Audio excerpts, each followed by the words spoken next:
Hello and welcome back to yet another video. Today I am going to be rounding up the week's property market news, and who knows, if there's demand, I might include some stock market updates in the next episode of this as well. Let me know in the comments down below. I love the stock market just as much as I do the property market, so if you guys are interested in stock market content, I'll throw some of that in there too. Anyway, let's get into the property market news for this week. First off, we have reports of a drop in demand which could trigger a downturn, according to CEO of iPace Global, Simon Bath. Simon states that this slowdown is likely due to the fact that many people are currently on holiday and we have rising prices.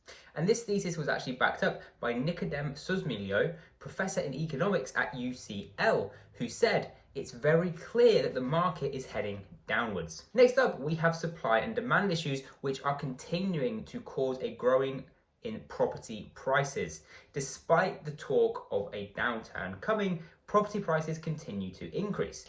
A report by Nationwide showed that prices are up 10% from August last year and £50,000 on average over the last 2 years. Zoopla has prices up at 8.3% over last year, and the latest numbers from HMRC show that volumes are still strong, with property sales up 7.2% month on month in July and 32% year on year. Mortgage rates. The rate on the 2-year mortgage with a 75% loan to value jumped to 3.51% in July, up from 2.88% in June and up 1.64% from the start of the year.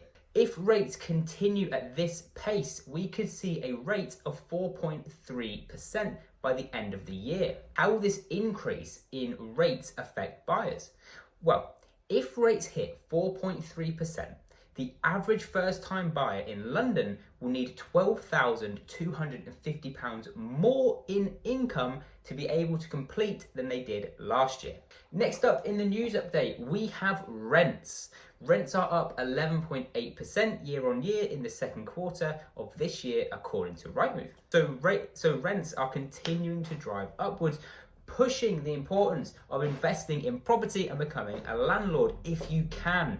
It is the greatest way to build wealth. Now, on to a more economic focused update, which of course we know economy and the way that people's finances are being managed and the way that the economy is impacting people's finances impact the property market directly.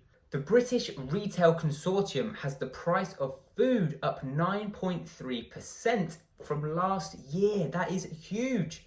The labour market appears to be strong, however, it isn't getting any stronger. The UK's unemployment rate is no longer falling, it has held steady at 3.8% in June, and the number of job vacancies is no longer rising. We also have some numbers regarding wages. If pay increases stick at around 4% and inflation continues at over 10%, employees will finish the year with their inflation-adjusted purchasing power down more than 6%. And to make matters worse, this will come at the same time as mortgage rates are due to continue to rise.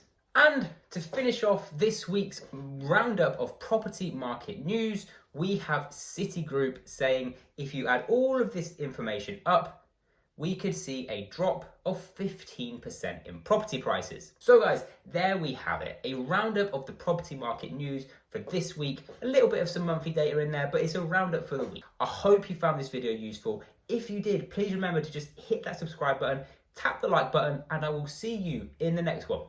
Bye.